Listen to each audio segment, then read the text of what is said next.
Hello, Ian. I've had an idea. Why don't we start doing the podcasts again? Angel. That's right. Going to the machine to record my voice makes it work longer. We really need to get this sorted right now.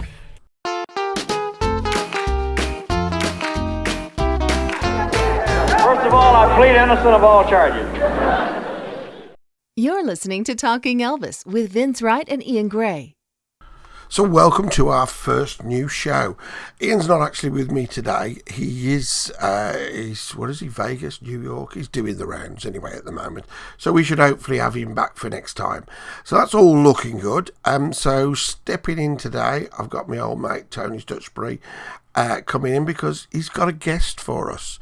A little bit different this one, but we're glad to be back and my book's on the mend. So I think we'll just get on with it. I know you both. So let me say this: Alanna meet Vince, Vince meet Alanna. You're both great. So greetings, Alanna, because I don't know you, do I? So I'm saying this is me. This is really good. I mean, how are we playing this today? What's the do's and the don'ts? I don't have any don'ts. Well, that's good. It's all fair game. It's all fair game, right? Well, I think. Young Mr. Stutchbury, do you want to lead the show as you know us both? As I'm Margaret sang to Elvis, you're the boss. Hey, you haven't got the legs, mate. Right? No, and you haven't got the looks. Yeah, I'm way more Elsa Lancaster in Yoga is as Yoga does. You two are fun. Well, here it is. This is our new show, and we've got two guests today, two for the price of one. One you might remember we had on before, Tony Stutchbury, one of, what should we call him? One of the Northern collectors? What would you call him? Yeah, that's fine, but I've never heard of him. Never heard of him, right. So he's back again with us, and doing me a favour, he's brought a friend. Who have you brought along today, Tone? My big sister from Louisville, Kentucky, Alanna Nash. Hey, Hey. Pause for applause. Hello, welcome, Alanna. This is big fun. Thank you for having me. This sounds like a great guest you brought me here. Oh, I do like, and I think part of the show we've always liked having people who have done books, and they've all been different kind of books. So this is a really good start. So thanks, Tony. What do we know? What do we know about Alanna then? Right, massive Elvis fan. I think we can safely say that. I can speak for her on that. Yeah, I got to say, I mean, spent a lot of time with her, and let me tell you, when it comes to being a fan of Elvis, no doubt about it. So, well, let's go back to basics. When did you become a fan? Well, actually, I heard his early Sun records because my cousin Richard, who was 4 years older, had those. So I actually was exposed to those Sun records before Elvis, of course, came on the national scene in the U.S. in 1956. So I was born in 1950, so I was 6 when Elvis came on the Ed Sullivan Show for the first time. And I remember sitting in the floor with my sister watching that and just glued to the television. Oh, that's great. For a couple of reasons, because I had already heard those Sun singles, and because my sister was an Elvis fan, and I wanted to do everything she did because she was 9 years older. But I had a very conservative kind of proper upbringing in that when I was 5, my parents started me on classical violin. And I remember my clothes were like very starched petticoats and things that would just cut your arm off, these little sleeves that were just starched and ironed to the max. And just about really, honestly, I remember one of them had a little button. One of these dresses had a little button sleeve, and it really would like cut the circulation off. So everything was very contained. And I sat in that floor and watched that guy move. And he was the antithesis to everything I had ever known. I mean, of course, at that age, I didn't know anything about sex, but I knew that whatever he was doing, I liked a whole lot. And I wanted more of this guy. And obviously, you knew that his clothes weren't starched by the way he was moving. Right. Yes. That's right. That's exactly right. He represented freedom in every way. And, other than the Sun Singers, I mean, I just never heard a beat like that. The way he looked, he was very exotic looking. I'd never seen anybody move like that, sound like that. It was as if a giant bomb had gone off. Alanna, I'm going to butt in here because Good. you told me a story one time because when Elvis played in Louisville in November '56, and I still feel for you on that because I know hopefully what you're now going to tell people. Tell us about that Louisville performance. Oh, this still hurts all these years later. It really does. My aunt and uncle, parents of Richard, my cousin, who I loved dearly and emulated, bought 4 tickets, I guess 5 tickets, because they had another son, to Elvis's show at the Armory. And they invited my sister. I guess they had 6 tickets. They invited my sister, and they asked my mother if I could go as well. And my parents decided I was too young. And so I had to stay home. Oh. And I remember just crying all evening. And when my sister got home, of course, I wanted to hear all about it. And she had bought one of those souvenir programs. I can't remember if she gave it to me because she felt sorry for me or if I just appropriated it. But I had possession of that right away. But, still 50s Elvis is my favorite. And it just hurts my heart that I never saw him perform in that era. Oh. But Tony sent me a ticket. Oh, you got the original ticket from the day. Oh, that's a good, Well, great no, it was souvenir. for a '70s Louisville performance. Right. I was able to find a couple, and they were being sold as a lot together, both of them. And I'm thinking, well, you know what? I've got the odd Elvis concert ticket in my collection, and I don't really need 2 from Louisville. Well, yeah. And I'm like, well, who would really like an Elvis concert ticket for a concert that was in Louisville? So it's quite obvious who I was going to send it to. So at least she's got an Elvis Louisville concert ticket. Well, see, this is such a painful episode in my life that I had forgotten that it wasn't for that show. I did get to see him in the '70s in Louisville. But still, gosh, that '50s show. And of course, that's a famous show because the Louisville Police Department filmed it in case he did anything lewd or lascivious. Oh, well, but yes. he did move more than just his little finger. Yes. He did. Oh, yes. Well, I can see what this is going to lead to in a moment. Well, no, the other interesting thing was that was the time that he visited with his grandparents in Louisville, and he took them a car, and it had a TV in the trunk. Well, that's yes. His grandfather, Jesse, had moved up here. He had deserted Minnie Mae and moved up here circa 1948 and had shacked up with the school teacher for a while. He had finally married her and became, kind of a pillar in his church. I think he made the pulpit for them or something there. He was a woodworker. He worked at the Pepsi Cola plant. Nice. Carpenter. And he's kind of the forgotten Presley, but Tony, when he came to visit, Tony and Alma, we went to the grave. I thought I knew exactly where it was. I'd been there a couple of times. Of course, I couldn't remember exactly where it was. And we traipsed all around that place and finally found that grave. But Tony really, I also knew this guy or had heard of, so I knew somebody who knew the guy who had the car. Oh, wow. So we went to visit that gentleman who was kind enough to show us that car in the midst of Ford Fairlane. Yeah. So Tony's visit forced me to get out and do some things that I hadn't done. It was really pretty cool to see that car and to talk to that gentleman. And I just thank Tony every day for all of the things he's helped me see and do in Elvis world.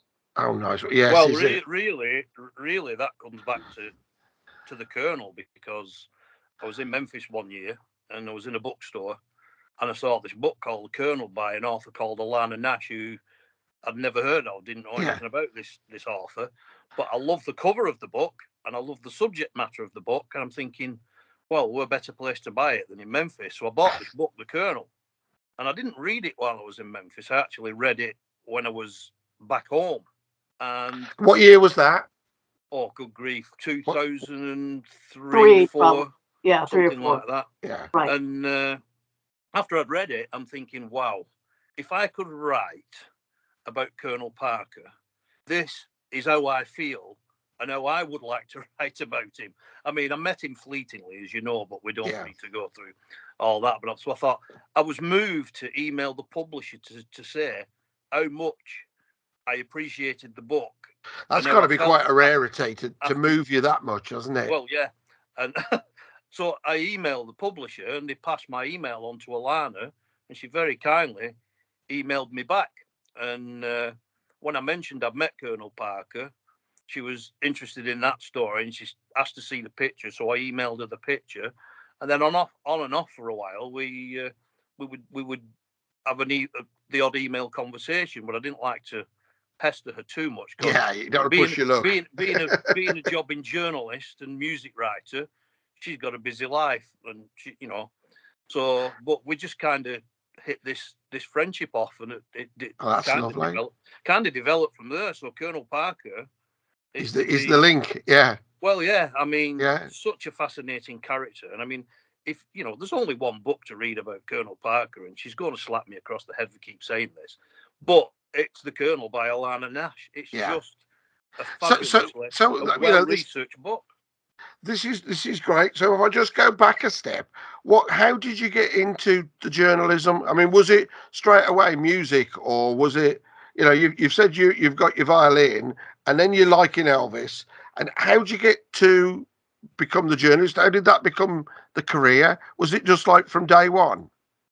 Well, I always wrote. Starting at about age 7, I wrote lots of book reports and extracurricular reports for school, and I loved writing.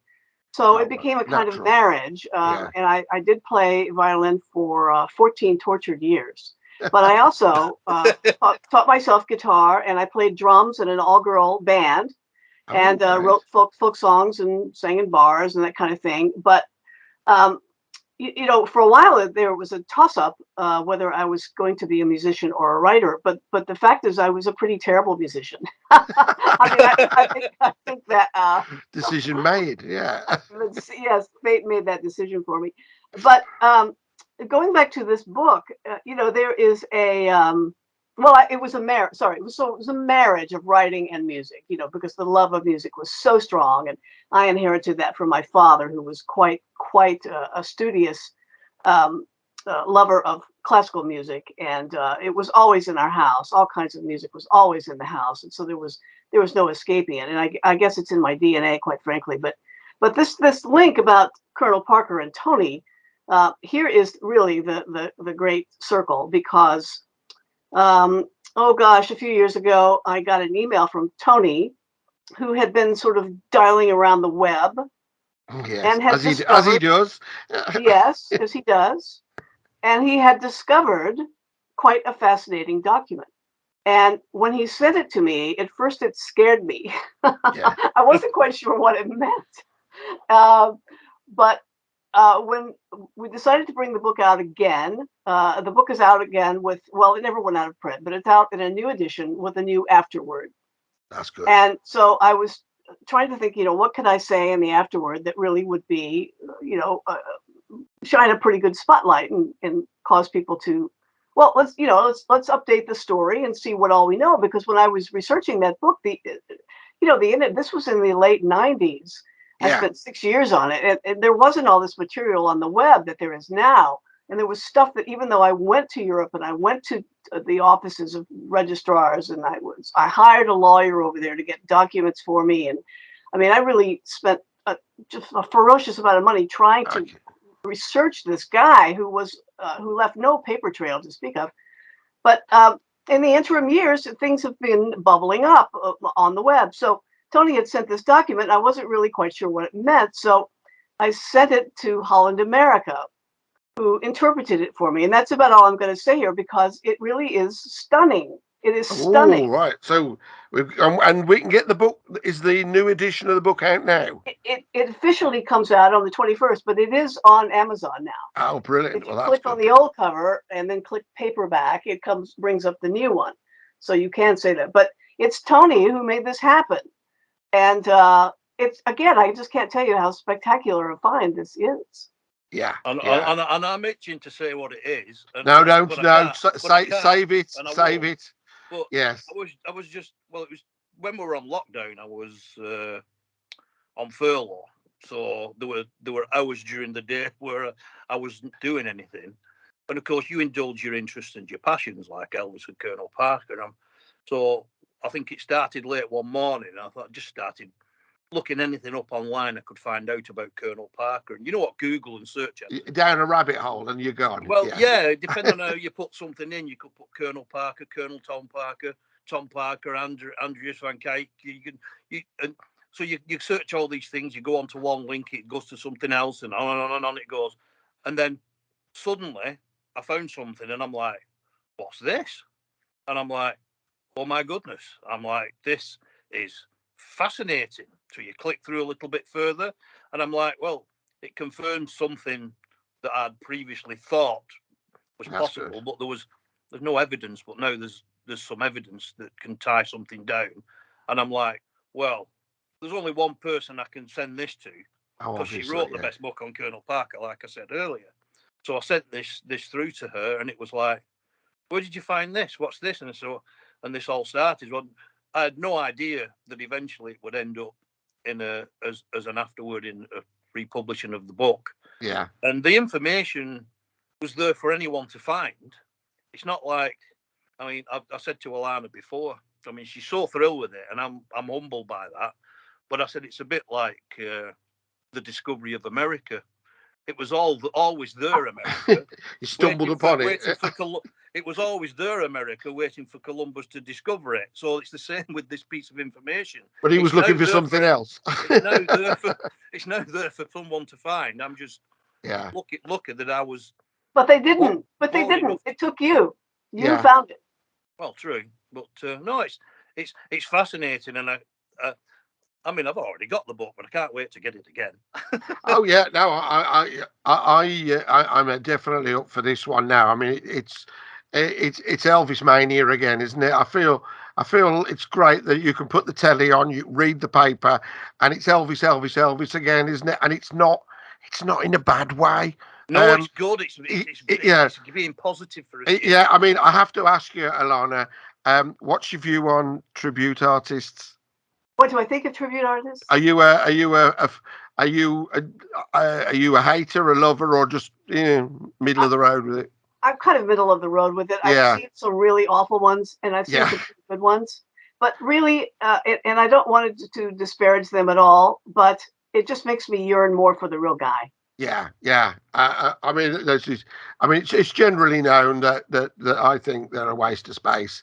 But Really, I'd never have you? worked Yeah, that you one may not have heard that. Yeah, I've got no time for them, but I like a film and I like it acted.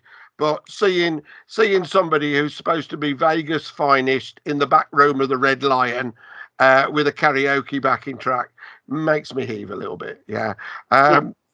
yeah. It's dumbing it down.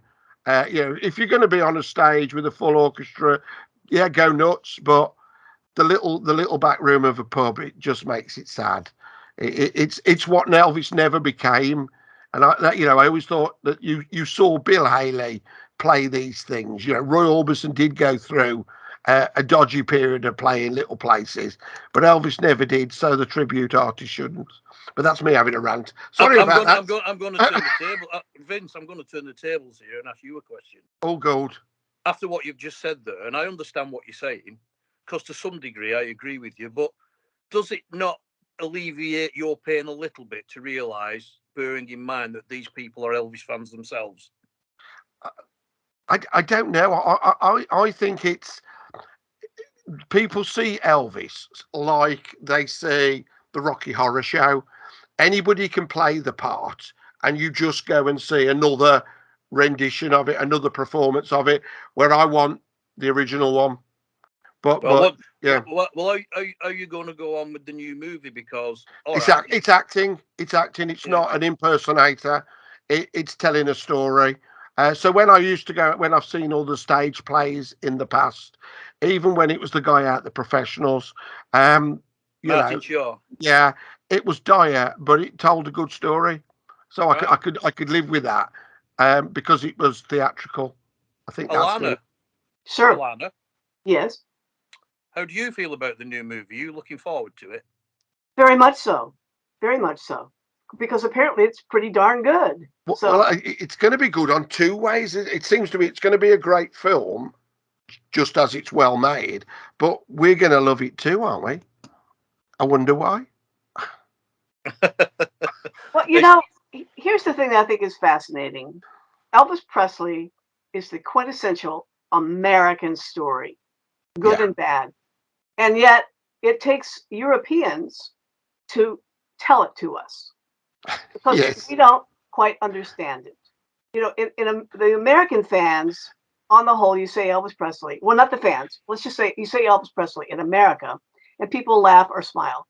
They see Yeah. him as a nostalgia act, or they see him as just some kind of relic of the Eisenhower years, or sometimes they kind of think of him as a joke, you know, a fat guy in a white jumpsuit, Yeah. and inevitably the words jelly donut will come up. All right. In Europe, this is complete opposite, where he is revered as a great and true artist, which of course he was.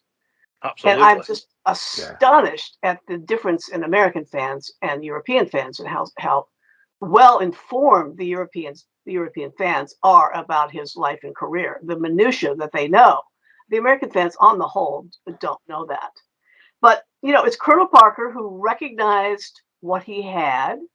He's a Dutchman, and I'm going to call Baz Luhrmann a European only because his ancestry, even though he's Australian, his ancestry is European.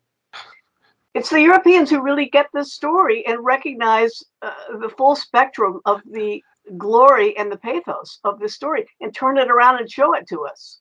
I don't think an American filmmaker could have made it. I think myself, I get what you're saying there, and I agree with you. But just to add to that a little, the American people are living America. The European people are living European or British lives. And America has always been this star-spangled, sparkly place where dreams come true.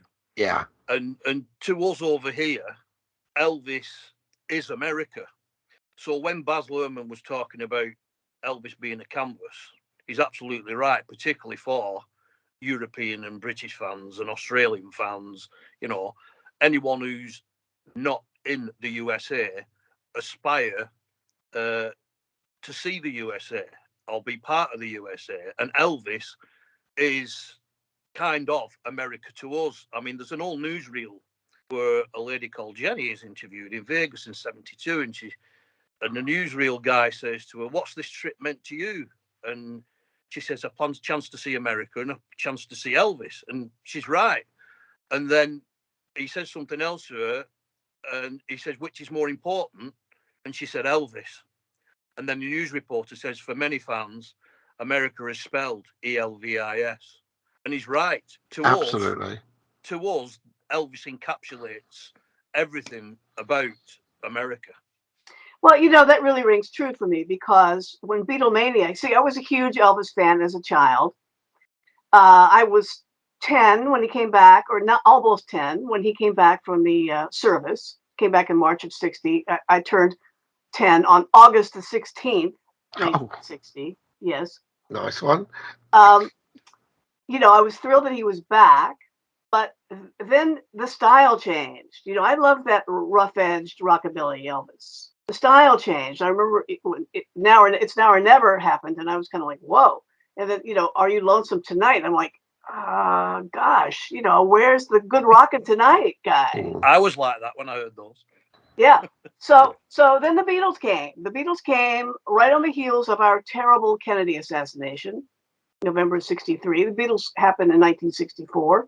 And wow, look at these guys. Wow, this was exciting. And we needed a big lift over here after that tragedy. And all of a sudden, I was like, Elvis who? Elvis who? And look at these guys. Yeah. So I was all into the Beatles, and I was all into everything British. I spent a semester of my junior year of college in the UK researching the Beatles and how they had their influence on America and the world. But before that, I had been corresponding with a girl in Scotland, and I would trade her pictures of Elvis from the fan magazines for pictures of the Beatles. And when I came over to the UK for this semester of my junior year, That was when one of Elvis's MGM films was in the theaters, one of his concert films. And I remember wherever I went and I would want to talk to people about the Beatles, they would want to talk about Elvis. And I'm like, gosh, Elvis, why? And I went to see that film just to kind of have something to do. And people stood up in the theater and applauded as if he were there. Was that's the way it is? It has to have been, yeah. Yeah, 70. Yeah, because this was 71. This was the winter of 71. Yeah. When I was a student over there. Yeah.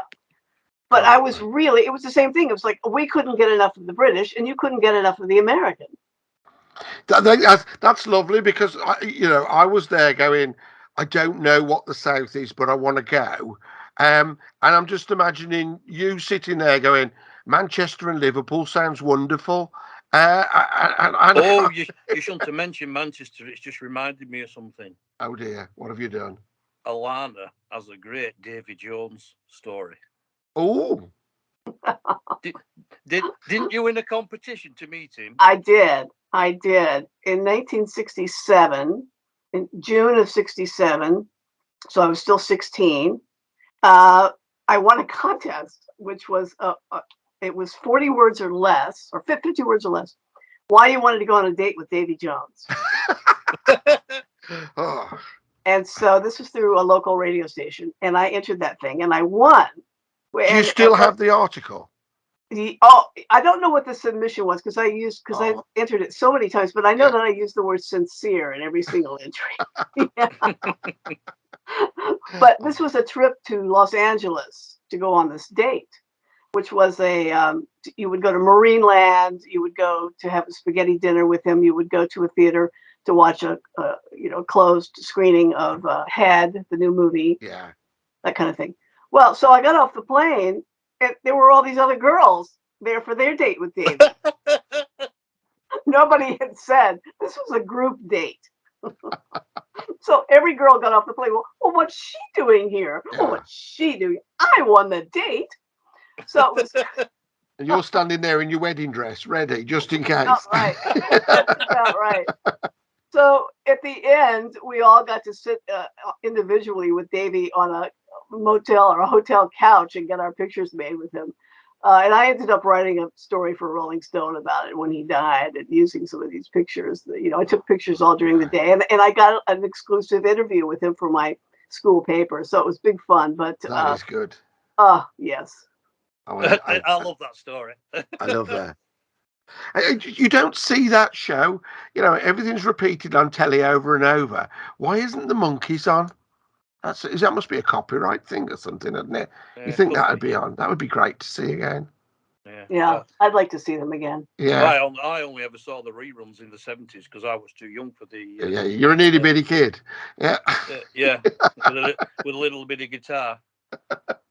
Well, I've told that story to Mickey Dolenz a couple of times, who loves it. And here's the irony of it. Years later, this is like 1980, I got a call one day from Davy Jones and which either Boyce or Hart, whichever one was working in Nashville with songwriters.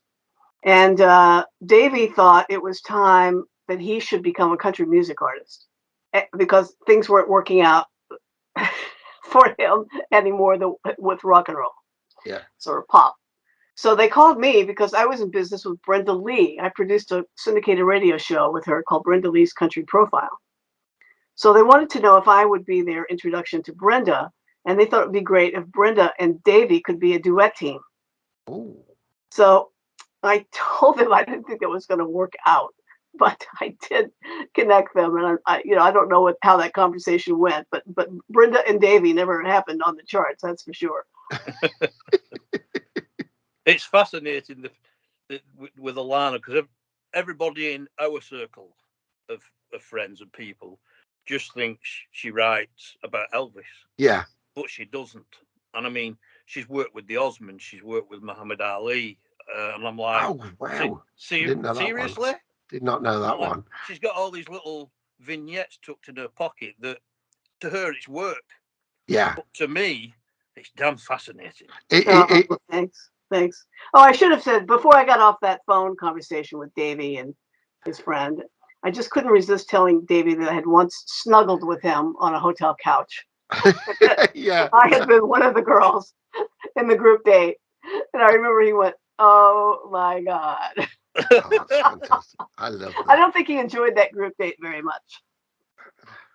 They must have been under so much pressure. Oh yeah, Unbelievable. yeah. Yeah. No. But isn't it great that you could catch up with him later and just remind him? And Alex, it's just a fabulous story. I love Listen, it. it's that whole thing of sliding doors with life, isn't it? Of who knows where's, when one door opens, where you're going to end up in 20 years. Oh, Well, that's it's like so. this afterward of Tony contacting me about the original edition of the Colonel, and Yeah. then finding this document, and now he's in the book. Yeah. Yes. That's it. Full circle. Yes. Oh, Yeah, you no. can. Yeah, if you don't like my name in there, you can always turn the last couple of pages out, I suppose. Yeah. But there you go. So if is a copy without Tony's is going to be harder to find, is it? So it's going to be dearer to buy one without you than with you. Probably, but it's Yeah. funny what these connections with Alanna just saying that's just reminded me of another story. It's when she was doing Baby Let's Play House. She asked me Yeah. to help her with some research on that, and of course I will. I'm really interested.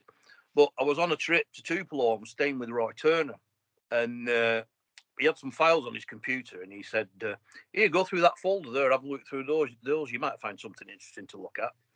That I'm kind of, it's not exactly how it went, but it was that kind of thing. So I've sat on this computer in Roy Turner's house, going through this folder, flicking through these things, and the next thing, it's like, wow, copies of prison files from Parchment Prison, where Vernon was, Yeah. and the word's gone out of my head. When Gladys went round to neighbours, or petitions from Yeah. Gladys and the family to the governor to try and get Vernon Yeah. out He's to got to prison, look and I'm after. like, wow, look at all these names on here. And knowing a bit of Tupelo history, I recognise some of the family names. And I said to Roy Turner, I don't know if you know, but Alanna Nash is writing a book called Baby Let's Play House. And it's kind of a woman's perspective on Elvis. I said, these petitions that Gladys got written might make an interesting addition for Alanna's book. Do you think she'd be able to use them? And he went, oh, well, sure. I said, well, I need to ring her. But we were going for lunch at Johnny's Burgers in Tupelo. I said, I'll wait till we get to Johnny's and I'll ring her from there and I'll introduce you to her. So back in the day then, it was like I bought one of those phones that you buy when you're on holiday and you leave it when you go. Because Preloaded. Yeah. yeah, so we about 40, 50 minutes later, we went down to Johnny's, and before we went in, I sat outside and I called Alanna and I said, you're never going to believe what I've just seen. The petitions that Gladys wrote that she sent to the governor to try and get Vernon out of prison. I said, think it's something you'd be interested in for your book? And she was, well, yeah, where are they? You've got them. I said, Roy Turner, you've heard of Roy Turner. She went, I said, well, he's here now. I'm going to put him on the phone to you. So I handed my phone, and that was the first time Roy and Alanna ever spoke. And now Wow. they're good friends as well. And Alanna probably doesn't know this because it sounds a bit weird. But as this is public, it doesn't matter. And as we're friends, I can get away with this now. But while Roy was talking to Alanna on the phone, I made a point of taking a picture of Roy on the phone talking to her so she could see this is the first time you ever met Roy Yeah. Turner. This is the moment in Oh, a moment in history. that's Yeah. cool. Well, that was very, very generous of both of you to allow me to use those letters. And, Gladys to me is almost, I dare say, she's almost more fascinating to me than Elvis. Yeah. And she couldn't really write, we found out. So she would ask other people, probably women, by the handwriting.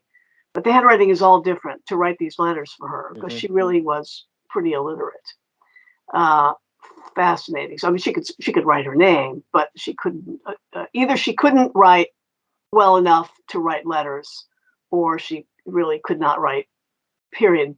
Much past signing her name. But wow, wow, wow! To see those, it just it's the kind of thrill. Several years ago, I was working on a documentary about objects in Kentucky, where I live, that define the state. And I was in a museum in Frankfurt, and they have a pocket watch there that belonged to Abraham Lincoln. Oh. And I am a huge Lincoln buff. That's And history right there. it's history right there. And this woman took it out And it was telling the story about how when Steven Spielberg was doing his Lincoln film, he sent a sound person to Kentucky to record the sound of that watch.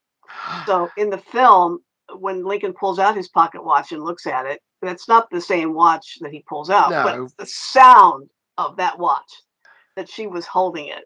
that's And I didn't have detail. the nerve, but my friend who was producing this thing, this special, could see that I was just salivating. And so he asked for me, would Alanna be allowed to hold it?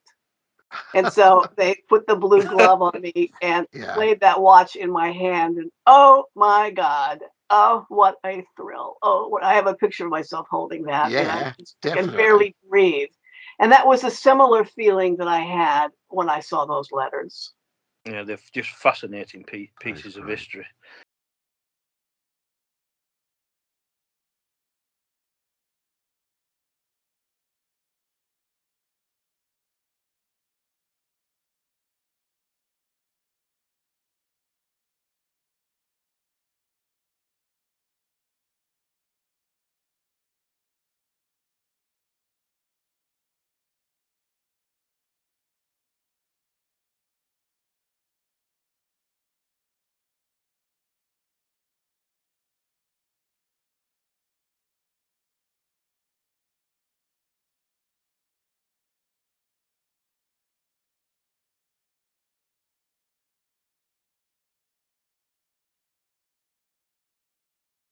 Talk about the good times with Talking Elvis.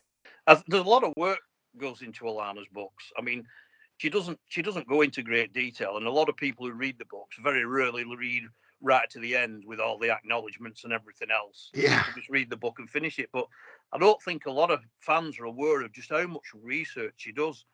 I mean, talking about the Colonel, she went to Breda in Holland. She met the Colonel's family. You need to elaborate a little bit on that, Alanna, and just explain exactly how much work you did put into the Colonel book, because it's. I mean, I remember. I think we were at your house and you were talking about it. And I think we had a good 20-25 minutes talking about what a struggle it was and how much you spent and the people you met and who you had to deal with and the family members. I mean, and I remember you were trying to hook us up with the Colonel's family when you were coming to Denmark in 2018, but they couldn't do it at the airport in the end. But I mean, that would have been fantastic. Just Yes. it's probably worth explaining to people just how much went into the Colonel book. Well, I felt called to do that book. It was my agent who suggested it, and I initially said, "Oh, I just don't think that's a story. I don't think you can get it. I just don't think it's possible to get this story." But I did, I knew him. I had 9 hours with him in 3 different meetings in Las Vegas in over 2 years, and correspondence and some birthday phone calls. So I knew him. If he was knowable, let's put it that way. But he did give me 9 hours of his life, um, which was pretty extraordinary. And when he died, I was really sad. yeah, He was not easy. He was not warm and fuzzy, as you know. Um, he would really play head games with you to try to confuse you and hold you at arm's length. But I had a kind of love for him all the same. And so when he died, I was very upset. My agent said, "Well, you have to write that book." And I just thought, "Oh my God. I mean, how would you even begin?" yeah.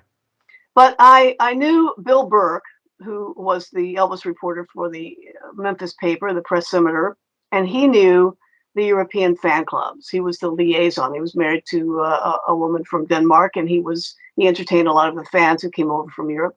And he had met the Colonel's niece, who lived in Breda. And so he said, Connie and I could go over with you, and I could introduce you if she will see you. Maria will see you. Mickey will see you. So I paid their ways over there, paid for all the expenses for them to go. Um, and he was the liaison for me with the family. But she told me on that very first day, "I don't care how much money you've spent to come. I don't care how far you've traveled. If I don't like you, if I don't like your approach to this, I am not going to help you." Good. As it turned Wow. out, Yeah. yeah, And as it turned you won out, them over. well, I think that she could see this. And I told her this. I told her that I'd had 9 hours with him. which always involved a meal. And that the first time I met him, I looked at him across the table from me and I thought, who are you? Who are you really? And that was the driving force of the book, to try to figure that out. And she was the daughter of one of his sisters who was next in line for him. And Yeah. when her mother was dying, she, through Bill Burke, tried to make a call to the colonel because her mother wanted to say goodbye. And Bill connected them on the phone. This is a three-way call. And the colonel's wife, who called herself Mrs. Colonel, Loanne, answered. And Bill explained it all, said he had Mickey on the phone and the sister on the phone. And she was at the end of her life, and she just wanted to tell him goodbye. She wanted to hear his voice one more time. Wow. And Loanne came back and she said, the colonel says he does not wish to speak to anyone from Holland. Oh. And so Mickey was very hurt by that her mother was denied this deathbed reunion. And she wanted to know who this guy was. How could he have such a hard heart? And so she saw that my motive was true. And we became sort of co-detectives trying to solve the riddle of this story. And I have great love for her. We are like sisters. We still communicate all these years later. Remember, this is in the late 90s. At birthdays and at Christmas, we are on, we're on the email and we're mailing cards. And there's great love there that we have for each other and her husband, Ted. And I can't say enough great things about those people. And they also took me up to Amsterdam and introduced me to one of the colonel's sisters who was in a nursing home there with her husband. And so, wow, that was an experience to be looking into the face of a woman who looked exactly like Colonel Parker, whose face I had stared at across the table in Las Vegas, who they had even the same kinds of mannerisms. And to be hearing these stories of his childhood from this woman, I mean, it was mind blowing. Mind Awesome. blowing. And I found a wonderful lawyer there in Holland named Pauline Reitzma, who helped me get documents. And the European people were always so very kind to me. So I have a huge soft spot in my heart for them. So is there anything you didn't get for the book? What's the holy grail, Colonel Wise? Is there anything that when Tony's looking again online, that he stumbles across? Yeah, there are still documents to get, I think. Yeah, And is there a, I mean, is there the smoking gun? Is there what would be I wonder what it would be the absolute, yeah, that would sew everything up. That would draw it all together. oh, Yeah, well, there must be. yeah. It'll happen. It'll Yeah, happen. it'll happen. Yeah, yeah. I think that he's in charge of this, and I say at the end of my new afterward, that he will release this information when he's ready in the sky. I think he'll Yeah. make that happen. So There are so many links, Colonel Parker, and I'm not one of these people who's like a do, but things have happened, and I'm like, seriously. When me and Alma went to stay with Alanna, she was taking us out for a lunch one afternoon, and she's taking us to a place called Panera Bread. And when she didn't say anything, she just took us there, and I don't think she'd even considered this. And so we sat in. You know what's coming, don't you, Alanna? yes, So she's driving us up to this place, and we pull in at these stoplights, and the road that this Panera Bread is on in Louisville is called Dutchman's Way, was it? Or something? Dutchman's Parkway. Yeah, Dutchman's Parkway. And I'm like, seriously? Here's the lady who wrote the meant to Colonel be. Parker biography, and she goes to Panera Bread at Dutchman's Parkway, and Colonel Parker was a Dutchman. And I'm like, you couldn't make that up. No, that's brilliant. It's just so funny. And when I mentioned it, her face lit up and like, oh yeah, because I don't think you'd ever thought about it, had you? I had not. Yeah. And that's in itself sounds unbelievable, but it's true. But is now, with the film and everything coming out now, there must be a generation who don't know the Colonel. Like they don't know Brian Epstein. They don't know the ins and outs of the stories. That he'll be a brand new character to a lot of people. So this will be amazing to see. Your book's got from youth right through. It's going to be a must, isn't it? Oh, I think so. I Yeah, hope so. Yeah, I yeah, hope so. Yeah. yeah. Well, listen, it's not just about the Colonel when he met and worked for Elvis. It's about the Colonel That's it. from So birth to death. It's the whole picture. it's you just happened to be he happened to run into Elvis.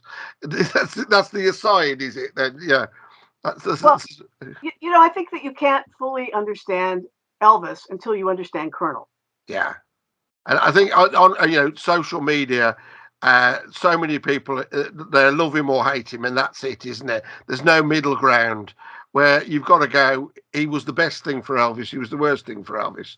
Well, I think that I'll have to stop you there, Vince, because Yeah, it's some people like it to be black or white, but it's not. yeah. It's actually grey. It's got to be. It's got to be that middle ground of this was good, that's good, but that's life, isn't it?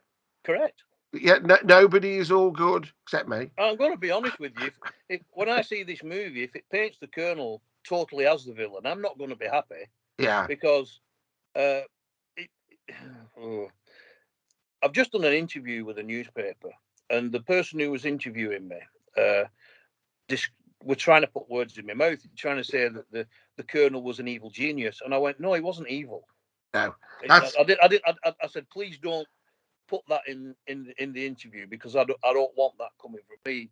He wasn't evil, and like everyone in life, we all have secrets. We've all done things, but if you look at the bigger picture, and as a manager, I think at the start he did great things for Elvis, and we know when it went downhill, and we know Elvis maybe should have looked at alternatives. And when that was this hindsight, this isn't is it? this is Yeah. the difficulty with what Alanna was saying previously in the interview she did with Tom Hanks in 2002. And most people might have heard about that already, but if they've not, go to YouTube and search Alanna Nash and Tom Hanks, and it's on I think it's the Elvis Day by Day blog YouTube channel. There's a fascinating interview that she did with Tom Hanks in 2002. But she says in that about a film that it might have been a hard sell because it's not a happy story. You know how it ends. Yes. Yeah. Yeah. The whole Yeah. thing is just fascinating to me. I mean, Elvis, the Colonel, Elvis, music, history, It's America. it's Americana. It's all sewn Yeah, up, isn't it? it's fantastic. It's so fascinating. But unless people like Alana do what they do and spend the money and do all the research, half of the things that we know, we would never have known. Well, I suppose if we go back to early 70s fan mags and books about the Colonel, there's a handful of facts, isn't there? And they're rehashed over and over and over again. But that's it. It's a handful of facts, which we've probably learned aren't even facts now. But it was just what was pumped out at the time, isn't it? So Yeah, a million Elvis monthlies that I've got don't paint any sort of picture of him, do they? no, not at Well, let all. me tell you this. In 1977, when Elvis died, again on my birthday, That's Do freaky, do that do is. do do Yeah, do. it yeah, really is. yeah, it is. I was working for the Louisville paper, the Louisville Courier Journal, and of course, we mentioned Jesse Presley, and I forgot the most important thing to say about that. That Tony really has kind of brought him from obscurity out into the world again by things he's written.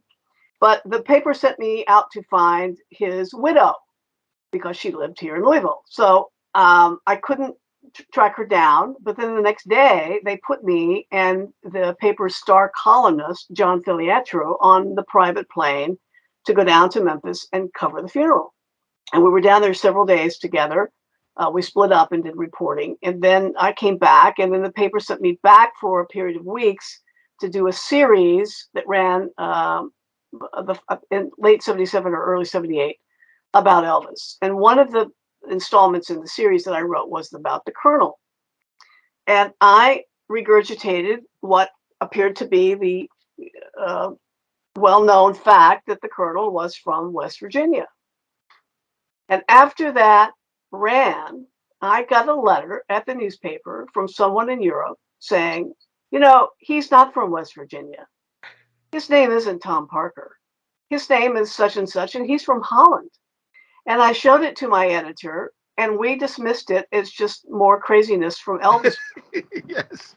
And though I could be accused of being a hoarder because I save almost everything, I threw that away because it seemed so nonsensical and crazy. Far-fetched. It's not going to be. Yeah.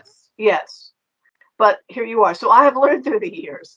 So the catalyst of you doing the book, you threw away. Yes. I like right. that. That's right. That's right. Oh boy, that's like you, Vince, with your Super 8mm book. Oh, All the leaflets and adverts that you threw away. Yeah. The catalyst of your book, you threw them away. It's only taken me since 1990 to get round to it. Yes. So when are we seeing the film? Just a normal showing as soon as you can get one. Well, I found out today, and actually, there's a showing here in Louisville on the night of the 21st. So I'll go to that and see it again several times over the next few days. I think I've said that it's going to be a several times.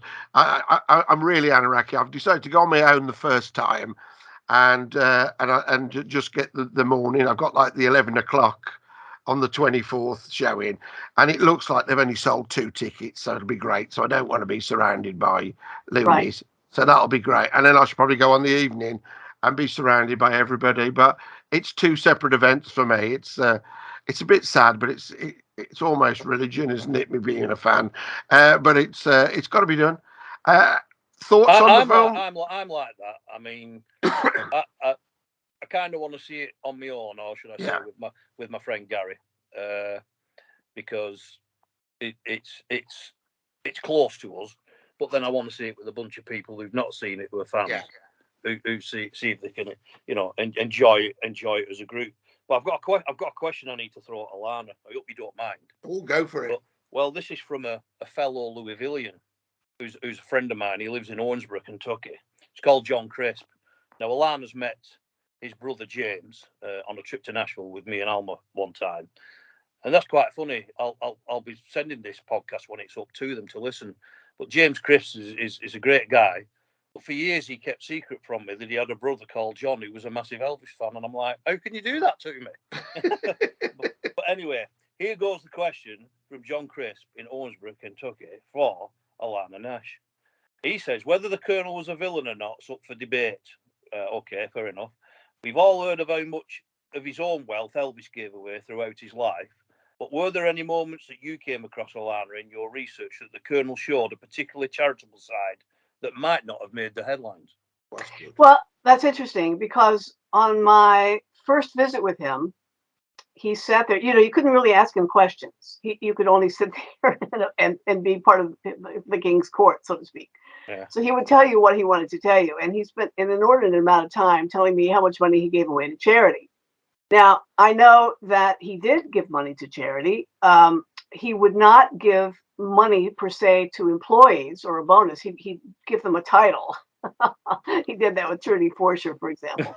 So he wouldn't give you a bonus at Christmas, and if people wrote him and gave him a hard luck story and asked for money, he'd write, "I'm so sorry," and send them a picture of Elvis.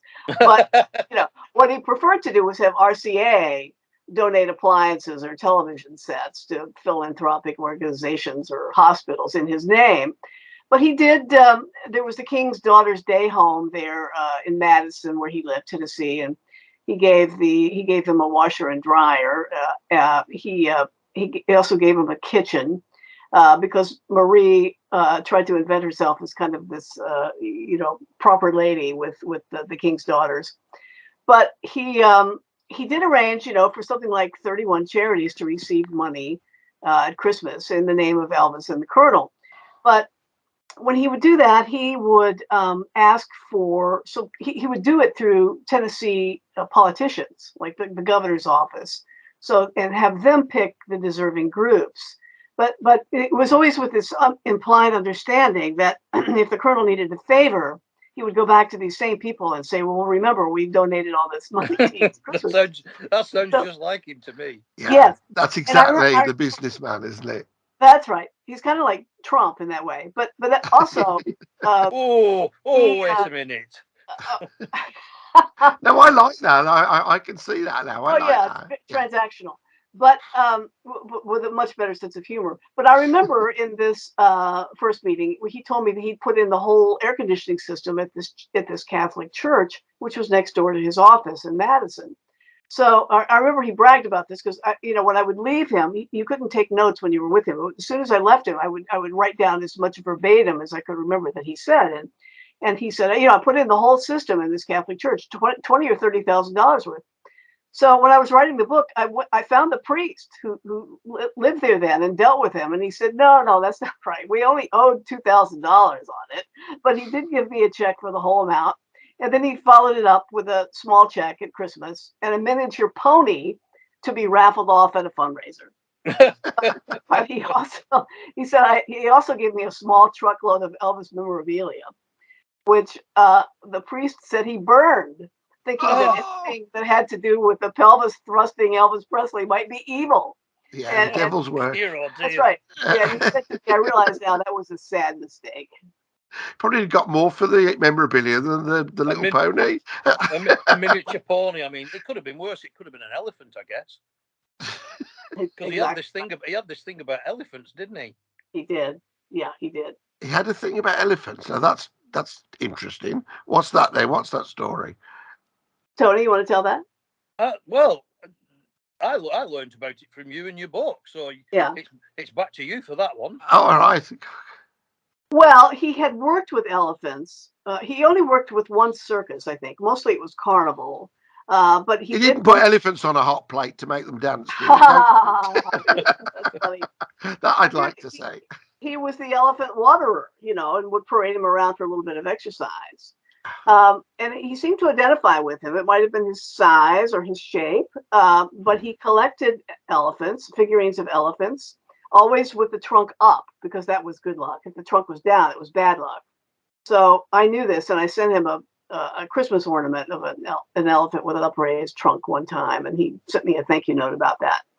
But yeah, I think the elephant just symbolized the whole his whole former life, and but he also had a real soft spot for the elephants on the whole. Is it wrong that I have a vision in my head now of Dumbo with Jiminy Cricket? Is Dumbo with the Colonel? Jiminy Cricket was the manager. It's right, isn't it? Yeah. Going to watch Dumbo. Very different now. And here's a weird thing about elephants. I didn't know that about the Colonel, but the symbol of the town that I live in is actually elephants. Is it? Interesting. Yeah. So you see there's a connection there as well. And I'm like, so Alanna's got Dutchman's Parkway, and I've got elephants. And I've got suitcases instead of a trunk. It's just weird how these things come together. You've got to laugh at it. Meant to be. Yeah, meant to be all the way. So the film, we're all going to go. We're all going to have an opinion. Have you avoided much of it so far? I've not read reviews if I can help it. I've little interviews. I've watched bits, but I really want to see it fresh. But what are our thoughts about what we're getting so far? Well, over here, I mean, I think it must be pretty spectacular. Unless you just hate Baz Luhrmann's style, which is going to be. Well, isn't that's the first thing? Is if you don't know his other work, it's going to be a shocker, isn't it? Yeah. I love the other stuff. I mean, Strictly Ballroom years ago was such a favourite. I love that. I think this Elvis film is going to be Moulin Rouge on steroids. It is. It really is, right. And that's what's going to confuse people who want the ABC Dick Clark kind of twee little biopic, isn't it? That they're not going to get what they want. I think a lot of people are going to have to think fast while they're watching it. Yeah, because it's going to be fast paced. Oh, it's editing like crazy, isn't it? But the recreations of the scenes that I've seen on clips, the attention to detail on costuming and sets, I've got to say, to me, that's part and parcel of being a deep Elvis fan. Seeing something like that recreated to the nth degree, that to me helps the story. Yeah, It makes it and more believable because I'm familiar with what I'm seeing. yeah, I think that's a good point. That the only the only bad things I've really read about it is he doesn't look like him. Well, get over it. It's a film. Whoever would. Yeah, you know, uh, but that's all people are really moaning about at the moment, isn't it? So, yeah, is he a hero or a heel? Which way do they go on that? Hopefully, land in the middle.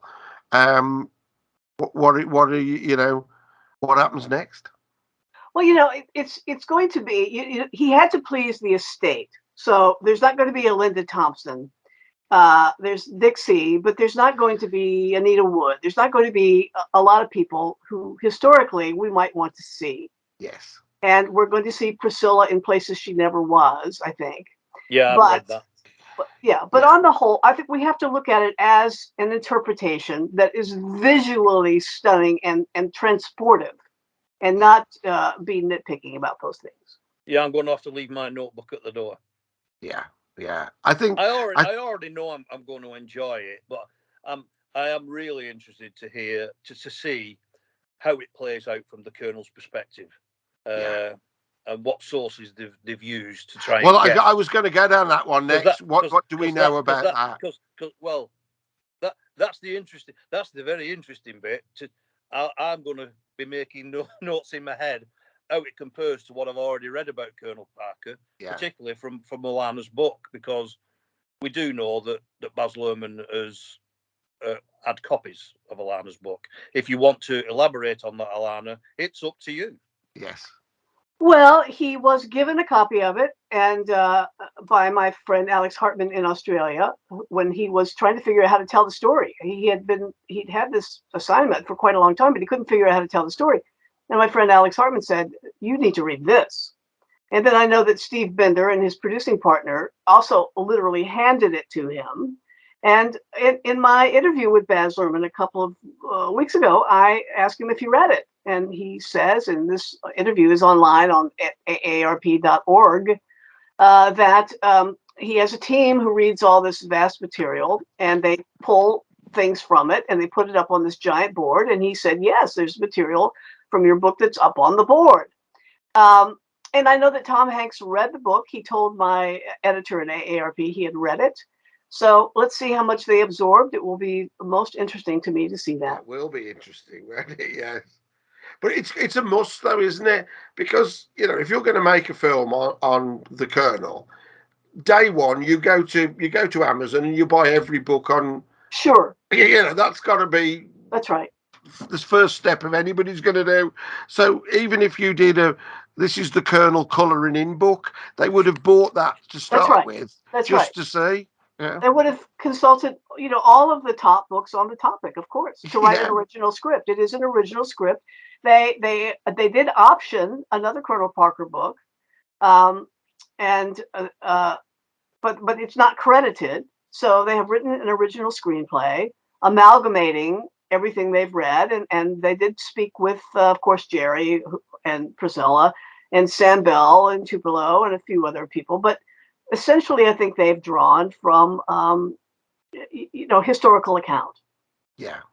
I can tell from the trailers though and everything. It's we all know they've done a good job. Yes. Oh yeah. I mean, I don't even need to see the film to know they've done an excellent job. Yes. Which is really what's making me even more excited. What got me, we've all seen this bit on your phone and on YouTube and everything. And a couple of weeks ago, I went to the cinema just to see Brief Encounter because I'm like that. I love that film. And it came up as the trailer. And although I'd seen that trailer on my phone 1,000 times, seeing that on the big screen, people have got to see it in the cinema. Don't wait for it to come on the telly. Don't wait to the Blu-ray.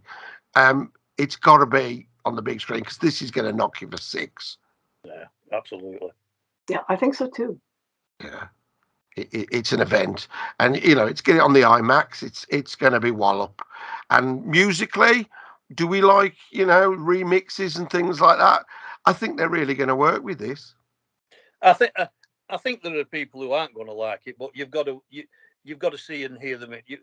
And notice I said see and hear them in Yeah. context with the movie. That's it. First, That's I the think. context, isn't it? I mean, my argument there would be "Eat to Eats" by Elvis isn't a great song when you listen to the Blue Hawaii album, but when you watch the movie and you see it in context of the film, it's quite Works. enjoyable. Really, it's funny. Yeah, it's a nice 60s rom-com. Does the job. Yeah. Yeah, it's the same thing. I mean, I don't.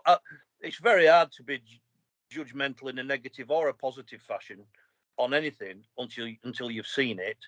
But I'm being judgmental on the positive side from everything I've seen here, there, and everywhere so far, and I haven't seen the film. It's obvious he's done a fantastic job. End of story. And it's from the heart.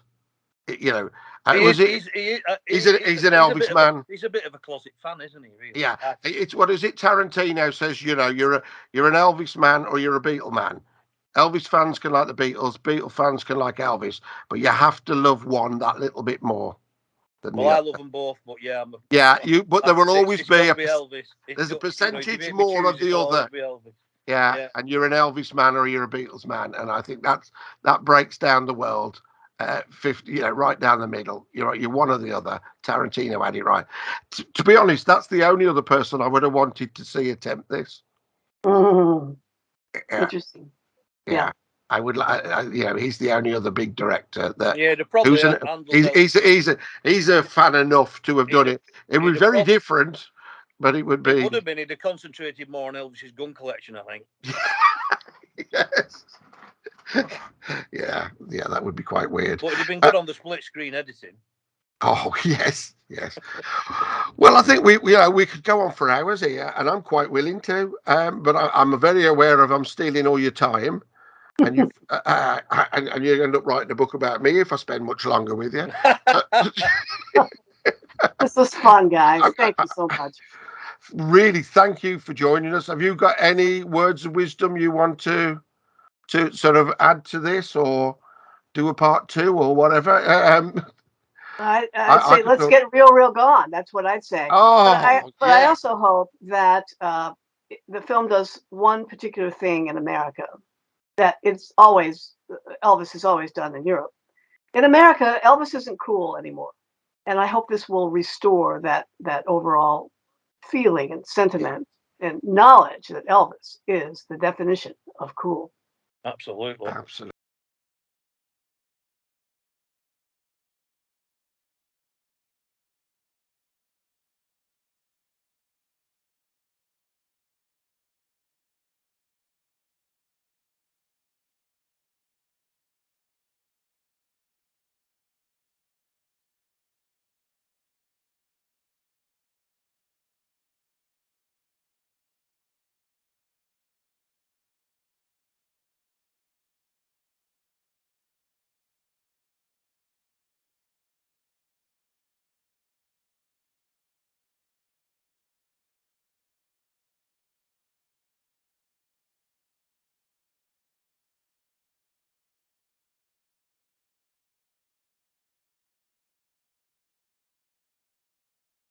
Oh, it's going to be amazing.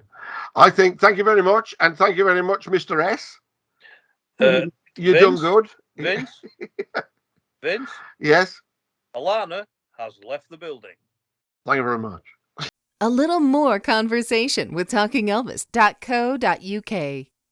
Hi guys, what's on the show next week? Well, a very good question indeed. Well, I really enjoyed today's podcast there and so excited for the film, and I shall be ordering the book off Amazon straight away to get the extra bit. That is fascinating. I've been talking to him about that off air too, so well worth the look. Got my tickets booked for the cinema. Yeah, that's great. And I think my book's nearly ready for the layout and the printers. So a last few checks, but it just keeps getting bigger and better. That's great. Love to have the podcast back on again. Catch up with you all real soon, and keep taking care of business.